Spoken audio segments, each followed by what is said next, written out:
চক্রবাণী চক্রান্তে কোনদিন আমাদের হয়তো প্রাণ দিতে হবে না।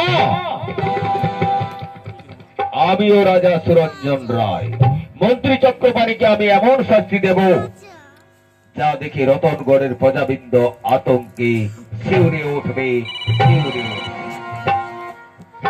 বলি ওরা পাড়ার খাসমা ছুরিরা ছড়ারা ভগবতে তো গন্ডা গন্ডা পথ পথ ছেলে দিয়েছে, আমায় না হয় একটা দেয়নি। তারা বলে কে নিয়ে তোদের ছেলে নিয়ে টানাটানি করছি না মারামারি করছি। ঘাটের মোড়া সকাল থেকে বেড়ে গেছে, আসুক ওকে ঝাঁকটা ফেটে বিদায় করবো, তবেই আমার নাম খেমু। আরে কেমু, এত সকাল সকাল কাকে এরকম জানা পিটা করে খেয়েছিস? বলি তোমাকে কোথায় গেছিলি? ও ওই তো আমাদের হলধরের সঙ্গে বসে চা দোকানে একটু গপ্প করছিলাম। ওই হলদরের সঙ্গে চা খেলে গপ্প করলে হবে? এই ছড়ারা ছড়িরা কি বলে জানো? কি বলে গো কেমু? তোমায় বলে আটকুড়ো আর আমায় বলে আটকুড়ি। আরে কেমু, আমাকে যখন বললো আটকুড়া, তোকে যখন বললো আটকুড়ি, তুই ওদের ঘুরিয়ে বলতে পারলি না? কি বললো? 10 কুড়ি, 12 কুড়ি, 14 কুড়ি।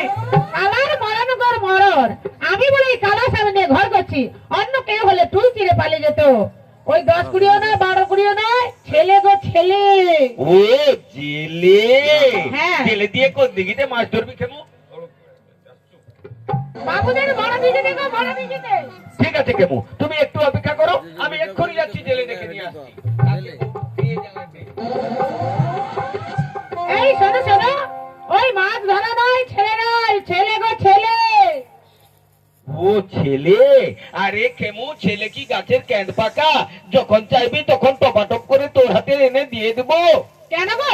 ওই অনাথ আশ্রমে যাও না, অনাথ আশ্রমে গেলে নিশ্চয়ই ছেলে পাবে। ও অনাথ আশ্রম? ঠিক আছে কেমু, তুমি যাও যাও যাও যাও, ঘর থেকে আমার নতুন জামা কাপড়টা আর কিছু পয়সা করে নিয়ে চলে এসো, তারপরে আমি চলে যাবো অনাথ আশ্রম। ঠিক আছে, তাই আমি যাচ্ছি।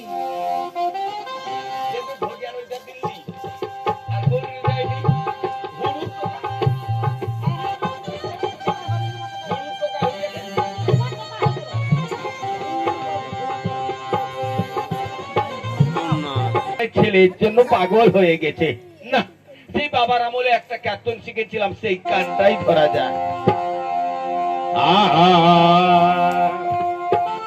আরে ভজ গৌরাঙ্গ ছেড়া গাথা গন্ধ, সে গাথাতে শুয়ে পড়ান যায় রে, ভজ গৌরাঙ্গ ছেড়া গাথা গন্ধ।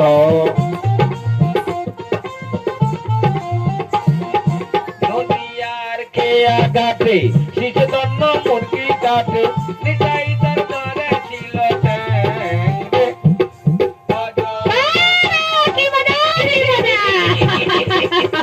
ও কইতা, তুমি লুকাই গেলে কেন? তোমার গানটা আমার ভালো ভালো লাগে। লাগেছে কেমু? আরে আমার এই সুন্দর বেড়ার মতো কোনটা শুনে কার না ভালো লাগে বলতে পারিস? ও কর্তা, আমি এই কোনটা নিয়ে গান করতে গিয়ে কত জায়গায় কত কি প্রাইজ পেলাম। আরে কোথায় গান করতে গেছে? কেন একবার ওই মানবাজারে এসে আমাকে সবাই ধরলো, দেবলদেব বাবু আপনাকে আমাদের উদ্বোধনীটা করে দিয়ে আসতে হবে।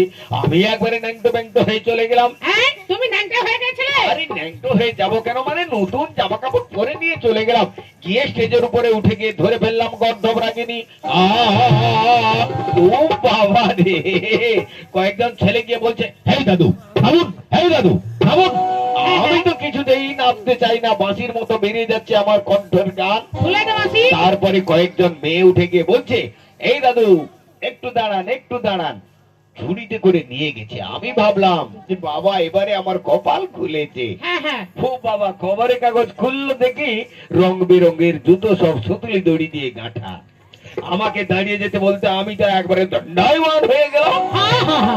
তুমি একবার সঙ্গে দণ্ডায়মান হয়ে সঙ্গে মেয়েরা আমার গলা থেকে পা পর্যন্ত ঝুলিয়ে দিল না।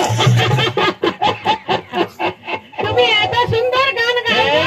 যেখানে গেছি প্রাইজ না নিয়ে আমি নাবি না। না না, ছি ছি ছি ছি।